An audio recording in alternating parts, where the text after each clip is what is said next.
Danny Boone, a retrouvé ce jeudi soir sur TMC dans 8 rue de l'Humanité, a été l'heureux propriétaire d'une grande maison à Los Angeles.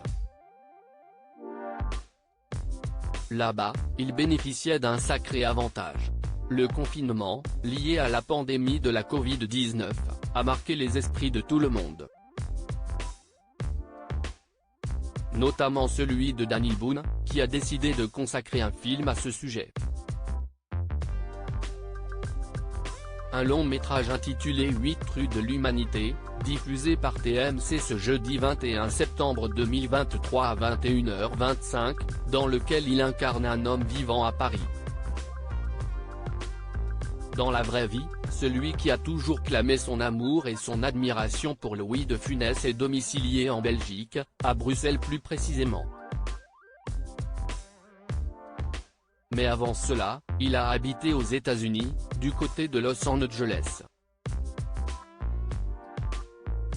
Comme le rapportaient nos confrères de La Voix du Nord, qui étaient partis à sa rencontre en 2018, il avait flashé sur une belle demeure de couleur blanche située sur la Corsica Drive, dans le quartier très prisé de Pacific Palisades. Johnny Hallyday s'y était également installé, note de la rédaction.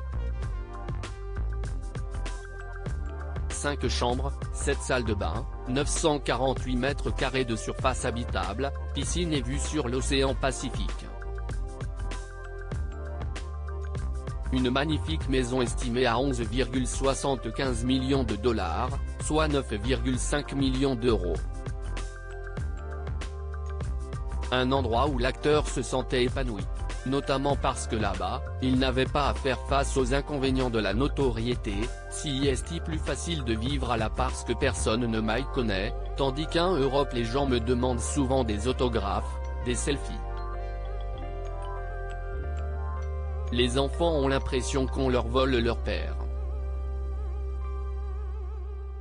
Pour rappel, Danny Boone est le père de Noé, dont la mère est Judith Godrèche, de Mehdi, né de son mariage avec Sophie Hermelin, ainsi que d'Ethan, Elia et Sarah, nés de son union avec Yael.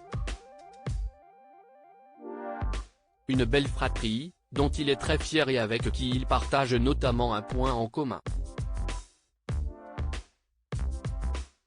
Ce n'est ni l'humour, ni le cinéma, mais point la musique. Je ne les ai jamais forcés à prendre des cours. Je suis très fier, j'adore. Quand je les vois se mettre à la guitare ou au piano ou à la basse, moi je n'ose plus jouer maintenant, confiait-il en août 2019 lors d'une interview accordée à RTL. Mais il est également déjà revenu, cette fois-ci lors d'un entretien avec Gala en 2018, sur la manière dont ses enfants ont souffert de sa notoriété. On me prenait en photo dans la rue et je ne voulais pas qu'ils soient sur la photo. Ils me demandaient pourquoi, ils croyaient que je ne les aimais pas. L'acteur expliquait alors déjà qu'avec la notoriété, les enfants ont le sentiment qu'on leur vole leur père. Il n'a pour autant jamais failli à ses responsabilités de père.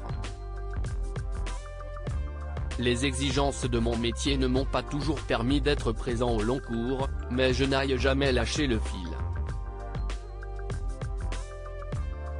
Avait-il affirmé au Figaroscope, en février 2019.